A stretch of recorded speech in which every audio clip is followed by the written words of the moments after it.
মেজো ছেলে। আমার নাম বেগম হাসিনা। আমার ছেলের নাম মোহাম্মদ তাজুল ইসলাম জন্টু, তেজগাঁও কলেজের সাধারণ সম্পাদক। আর 13 সালে ডিসেম্বরের 6 তারিখ আনুমানিক রাত 8টার সময় আমার ছেলে বাসা থেকে ডিবি পরিচয়ে ধরিয়ে এনেছে। আজ পর্যন্ত তার কোনো খবর পাই নাই। আমরা দক্ষিণখান থানায় জিডি করতে গেছি, জিডি নিয়ে নেয়, বলছে যে ডিউটি অফিসারের কাছে আমরা গেছি, ডিউটি অফিসার বলছে যে এটা রাজনৈতিক ব্যাপার, এটি জিডি নেওয়া যাবে না। তারপর আমি বলছি যে এটা রাজনৈতিক ব্যাপার হলে সে তো বাংলাদেশের নাগরিক, সে তো একটা অধিকার আছে যে একটা সাধারণ ডাইনি। তারপর একটা আমি ওসির রুমে একটু রাগ হইয়ে আমি বলছি যে ওসির রুম কোথায়। এবার আমি ওসির রুমে চলে গেছি। ওসির রুমে চলে যাওয়ার পর ওসির কাছে বলছি যে আমার ছেলে তো এই বাংলাদেশের একটা নাগরিক, হ্যাঁ, তার তো একটাই অপরাধ, সে বিরোধী দল করে, বিএমপি করে, আর তো কোনো চোরও না, ডাকাতও না, ছিনতাইকারী না, সে কিচ্ছু না, সে শুধু বিএমপি বিরোধী দল করে বিদেশে, সে একটা সাধারণ ডাইনি। তারপর আমি একটা সাধারণ ডাইনি ওসি বললো। তারপর বলে কি যে আমি বলছি যে ডিবি পরিচয় নিয়েছে, তারা বলে না ডিবি পরিচয় নেওয়া যাইবে না, সাদা পোশাকধারী। তারপর অর্থবধি আজ পর্যন্ত তার আমার কোনো এই সাধারণ ডায়েরি করলাম।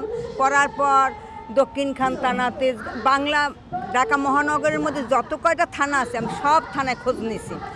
শেরে বাংলা থানা যত কয়টা থানা ঢাকা মহানগর, তা কোনো কারণে র্যাব অফিসে গেছি, ডিবি অফিসে গেছি।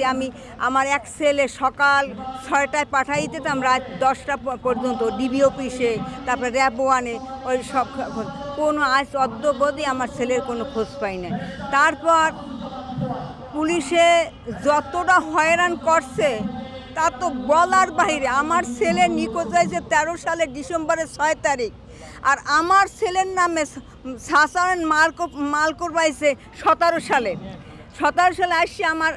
আমার বড় ছেলের বউরে বলে কি কয় কোথায়, বলে যে হে তো ঘুমোই গেছে, সত্য কথা বল, নাইলে তো পাশাপাশি যদি পরে সত্য কথা বলবি। এর মধ্যে আমি আসছে যাওয়ার পর তারপর বলে যে আপনার ছেলে কোথায়। আমি ছেলে তো জানে আপনার সরকার কোথায় রাখছে আমার ছেলেরকে, হাসিনার কাছে জিজ্ঞেস করেন আমার ছেলে কোথায়। আমি এই কথা একটু রাগান্বিত হয়ে বলছি। বলার পর তো চলে যাওয়ার পর তো মনে করেন যে আমি আরও বলছি, তারা এত খারাপ ব্যবহার করছে বলার মতো না। আমার মুখ দিয়ে ভাষা ব্যবহার আমি করতে পারি, তাদের ভাষাগুলো এত খারাপ ছিল। আমি একটা মা, আমি একটা দুঃখী মা, আমি বহু কষ্ট করিয়া আমি একটা 4টে ছেলে ডাকার বাড়ি বসিয়া, যদি একটা মা যদি 4টে ছেলে মাস্টার্স কমপ্লিট করছে, তার কি থাকে? বাবা যা একা রুজি করতে চাই, তাই দিয়ে আমি 4টে সন্তান মানুষ করছি। আমি সবসময় জানতাম যে সন্তান থাকলে সম্পদ একদিন আমার আসবি, সন্তানও নাই আর সম্পদও নাই।